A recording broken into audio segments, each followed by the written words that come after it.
అంటే ఒక కమాండెంట్‌గా మీకుండే బాధ్యతలు అంటే ఏం చెప్తారు సార్?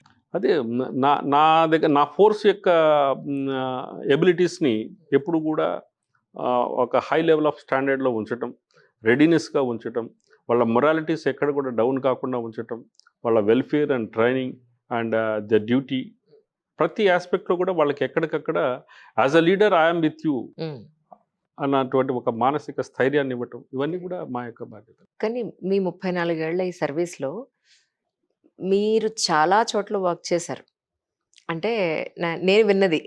చాలా క్రిటికల్ కండిషన్స్‌లో కూడా మీరు వర్క్ చేశారని. ఆయన చెప్పరు. ఇప్పుడు నేనే అడిగి తెలుసుకోవాలి. వాటి గురించి తెలుసుకోవాలనుకుంటే ఇట్స్ ఆల్రెడీ డన్ కాబట్టి, ఆల్రెడీ మీరు చేస్తున్నారు కాబట్టి దాని గురించి అయినా కొంచెం చెప్తే బావుంటుందేమో అని అనుకుంటున్నాను. ఎందుకంటే మీ మీ జీవితాలు పైకి కనిపించినంత అలా కుర్చీలో కూర్చున్నంత ప్రశాంతంగా అయితే ఖచ్చితంగా ఉండదు సార్. ఇంతకుముందు మీరు చాలా వర్క్స్ చేశారు. చాలా ఎక్స్‌పెరిమెంట్స్ చేశారు.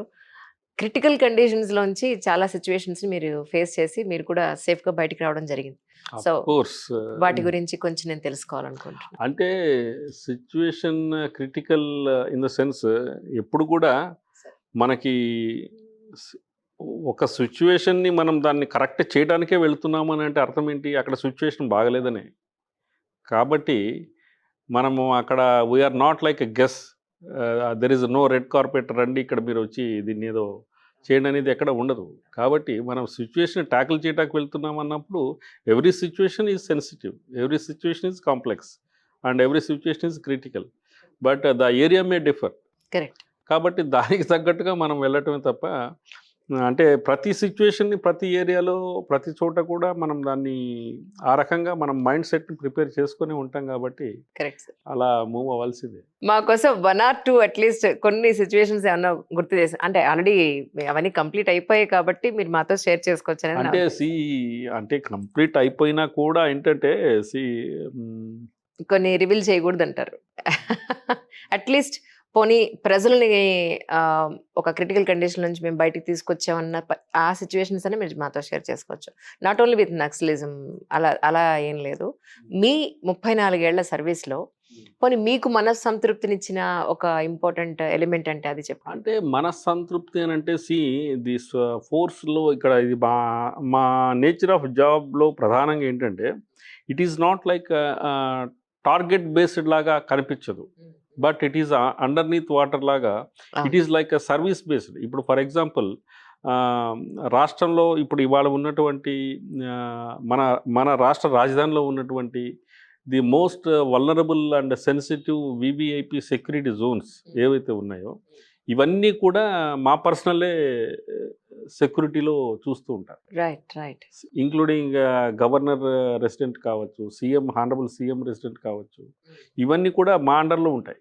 అంటే వాట్ డస్ ఇట్ మీన్, మన వాళ్ళు సెక్యూరిటీ చేస్తున్నారు కాబట్టే అది సెక్యూర్గా ఉంది. అంటే so the criticalness and the so complex sensitive. Complex is very sensitive. కాబట్టి వాళ్ళని ఎప్పుడు కూడా మేము దాన్ని you cannot relax even for a while అక్కడ. ఎందుకంటే అత్యంత సున్నితమైనటువంటి సెక్యూరిటీలో ఉన్నప్పుడు ఒక్క నిమిషం కూడా మనం రిలాక్స్ జోన్లోకి వెళ్ళటానికి లేదు. Correct sir. మరి అలా లేకుండా వాళ్ళని ఉంచగలగాలి అంటే వాళ్ళు ఆ విధంగా ఉండటానికి కారణమైనటువంటి వీ బిహైండ్ ది లీడర్స్ ఆ రకంగా చేయటమే మాకు మేజర్ సాటిస్ఫాక్షన్. ఈ ఫోటోలన్నీ ఏంటి సార్? చాలా ఫోటోలు. అంటే దీస్ ఆర్ ఆల్ ఈ ఫొటోస్ అన్నీ కూడా 1951 నుంచి కూడా అక్కడ చూడండి, ది ఫస్ట్ ఫోటోగ్రాఫ్. అక్కడి నుంచి ద యూనిట్ హెడ్స్ ఎప్పుడు ఈ బెటాలియన్లో ఎవరైతే హెడ్ కమాండెంట్ గా కమాండెంట్గా పనిచేశారో అయితే మీ ఫోటో నెక్స్ట్ వస్తుంది అక్కడ. Of course. రైట్. మీరు ఎన్నో కమాండెంట్ సార్ ఇప్పుడు? అంటే అదే Comparatively? This is the after formation of Telangana. Okay. అంటే ఆహాహా. see, అంటే చాలా గొప్ప గొప్ప అధికారులు ఇక్కడ పనిచేయడం జరిగింది. Yes, sir. జేవి రాముడు గారు, ఆ. సంతోష్ మెహ్రా గారు, ఓకే. చారు సిన్హా గారు అండ్ శంకర్ భ్రత బాగ్చి గారు, ఆయన ఏపీలో ఉన్నారు ఇప్పుడు వైజాగ్ సిపిగా ఐ థింక్. స్వాతి లక్రా గారు, రాజేష్ కుమార్ గారు, మెజారిటీ ఆఫ్ చాలా పెద్ద పెద్ద ఐపీఎస్ ఆఫీసర్స్ ఇక్కడ కమాండెంట్గా పనిచేయడం జరిగింది. ఇన్ఫ్యాక్ట్ బిఫోర్ 34 years మీరు కూర్చున్న సీట్లో నేను కూర్చున్నాను. ఇక్కడే నా ఇంటర్వ్యూ జరిగింది. ఓకే. అంటే మనసు అంటే తృప్తిగా ఉన్నటువంటి సందర్భం అంటే నేను ఎక్కడైతే ఇంటర్వ్యూ జరిగిందో ఏ రూమ్‌లో జరిగిందో అదే రూమ్‌లో నేను ఐ బికమ్ ద బాస్ అనేది చెప్పటం నాకు నిజంగా అద్భుతం. చాలా గర్వకారణంగా ఉంటుంది. ఆ గర్వకారణంగా ఉండడం అంటే ఏంటి?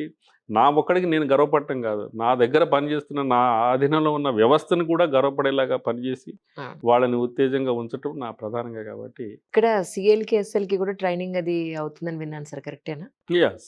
ఏం చెప్తారు సార్ సీఎల్ ఆ ట్రైనింగ్‌లో మీరు ఏం చెప్తారు యాక్చువల్‌గా? Training means, see, there are types of, it depends on different modules. హ్మ్. So basic induction training means induction ట్రైనింగ్లో వాడు ఒక యూనివర్సిటీస్ నుంచి కాలేజెస్ నుంచి అప్పుడే చదువుకొని సొసైటీలో అప్పటిదాకా ఒక సివిలియన్గా ఉన్న ఒక కుర్రాడు హ్మ్. ఒక పోలీస్ అనే టైటిల్ పెట్టుకొని మన వ్యవస్థలోకి అడుగుపెట్టిన తర్వాత వాళ్ళ పోలీస్ ప్యారలెన్స్గా వాళ్ళ యొక్క మైండ్ సెట్ని మార్చటం అంటే వాళ్ళని ట్యూనప్ చేసుకోవటం, హ్మ్. ఫైన్ ట్యూనింగ్ ఎలా చేయాలి, ఆ డిసిప్లిన్ అనేది ఎలా నేర్చుకోవాలి, ఎలా ప్రవర్తించాలి, ఈ యొక్క వ్యవస్థలో బేసిక్ ఇండక్షన్ ట్రైనింగ్లో ఇచ్చిన training it continues for it should stand for more than 35 years of service. Correct. అలా ఉంటుంది. మధ్యలో ఎన్నో సర్వీసులు మనం ఎన్నో కోర్సులు చేయొచ్చు, కానీ అది ఫౌండేషన్ కోర్స్ లాగా కాబట్టి దాంట్లో వాళ్ళు గట్టిగా ఉన్నప్పుడే బేస్‌మెంట్ స్ట్రాంగ్‌గా ఉండాలంటారు కదా! కాబట్టి అట్లా వాళ్ళకి అన్ని రకాలుగా ఫిజికల్ ట్రైనింగ్ అయితేనేమి అండ్ పోలీస్ ప్యారలెన్స్లో సైకలాజికల్ మెంటల్ అండ్ ట్రైనింగ్ అయితేనేమి అండ్ లా తరఫు నుంచి అండ్ ఇప్పుడు కొత్తగా మాకు SDRF training programs, state disaster response disaster teams management. Okay. Management trainings అయితేనేమి హ్మ్. వీటినన్నిటిని కూడా ఈ ట్రైనింగ్లో భాగంగా తీసుకోవడం జరుగుతుంది. So ultimately the seniority of the constable it will depend on his final marks secured final ఎగ్జామ్స్లో వాళ్ళు తీసుకున్న మార్క్స్ని బేస్ చేస్తే వాళ్ళ సీనియారిటీ కూడా డిఫైన్ అవుతుంది. హుహుహు. సో దట్ ప్రతి ఒక్కళ్ళు దాన్ని నేను ఇంకా నాకు జాబ్లోకి వచ్చేసాను అని రిలాక్స్ అవ్వడానికి లేదు.